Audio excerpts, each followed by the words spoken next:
নমস্কার বন্ধুরা, সন্তু মানসী রান্নাঘরে সবাইকে স্বাগত। আমাদের পুকুর থেকে ছোট ছোট মাছ নিয়ে এসেছে একটা ছোট জাপানি পুঁটি, আর এইগুলো কালবোজ মাছের বাচ্চা। এইগুলো দিয়ে আজকে আমি তোমাদেরকে একটা আলু দিয়ে ঝাল বানিয়ে তোমাদেরকে দেখাবো কিভাবে বানাতে হয়। প্রথমে আমি মাছগুলোকে ভেজে নিচ্ছি লাল লাল করে লাল লাল করে ভেজে নিয়ে আমি তোমাদেরকে দেখাচ্ছি।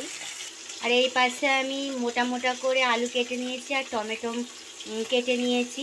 মাছ দিয়ে আমি ঝোল বানিয়ে তোমাদেরকে দেখাবো, ঝোল বা ঝাল। মাছগুলো ভাজা হয়ে গেছে, আমি এই মাছগুলো নামিয়ে নিচ্ছি। মাছের যে তেল ছিল সেই কড়াইয়ের মধ্যেই আমি একই তেলে 5 ফোড়ন দিয়ে দিয়েছি আর আলু দিয়ে দিয়েছি। একা ভিডিও করছি তো বন্ধুরা, আমি আগে থেকেই দিয়ে দিয়েছি। দিয়ে আমি 5 ফোড়ন আর আলু একসাথে ভেজে নেব, লাল লাল করে ভেজে নিতে হবে। আমি এখানে বান্না নিয়ে নিয়েছি সর্ষে এবং জিরে বাটা, একসাথে বেটে নিয়েছি, ঝোলটা বানানোর জন্য লাগবে।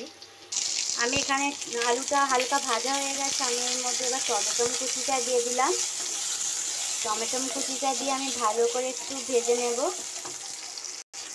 আমি আলুগুলো নাড়া হয়ে গেছে আর টমেটো নাড়া হয়ে গেছে, আমি এবার স্বাদ মতো নুন দিয়ে দিয়েছি। স্বাদ মতো নুন দিয়ে এবার মশলাটা, যে জিরে আর সর্ষে বাটাটা যে বেটে রেখে দিয়েছিলাম, এখানে দিয়ে দিচ্ছি। এর মধ্যে লঙ্কা গুঁড়ো, হলুদ গুঁড়ো আমি দিয়ে দিয়েছি। দিয়ে ভালো করে এটাকে নাড়াচাড়া করে নিচ্ছি। এর মধ্যে অল্প একটু জল দেব।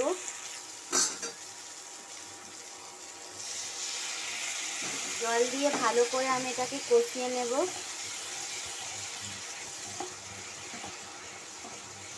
দেখো বন্ধুরা, এভাবে নাড়াচাড়া করে নিতে হবে। কালারটা কত সুন্দর দেখতে লাগছে। অল্প আমি পরিমাপের ঝাল দিয়েছি, আমি যতটুকু ঝাল খেতে পারবো।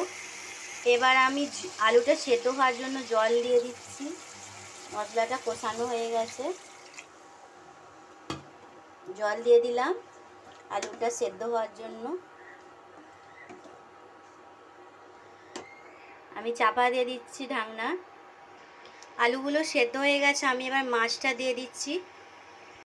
মাছগুলি দিয়ে দিয়েছি। মাছগুলো একটু হালকা সেদ্ধ হয়ে গেলে রেসিপিটা আমার বানানো হয়ে গেছে, আমি এবার নামিয়ে নেব। সেদ্ধ হয়ে গেলে মাছটা সেদ্ধ হয়ে গেছে, আমি এবার নামিয়ে নিচ্ছি। হালকা ঝোল নামাতে হবে। কত শর্টকাটে আমার মাছের ঝোল বানানো হয়ে গেল। ছোট ছোট পোনা মাছ, জাপানি পুঁটি মাছের ঝোল আলু দিয়ে শর্টকাটে। এই রেসিপিটা যদি পছন্দ হয় লাইক কমেন্ট শেয়ার করতে ভুলবেন না। অবশ্যই সাবস্ক্রাইব করে দেবে। আমি এখানে এই ভিডিওটা বন্ধুরা শেষ করছি।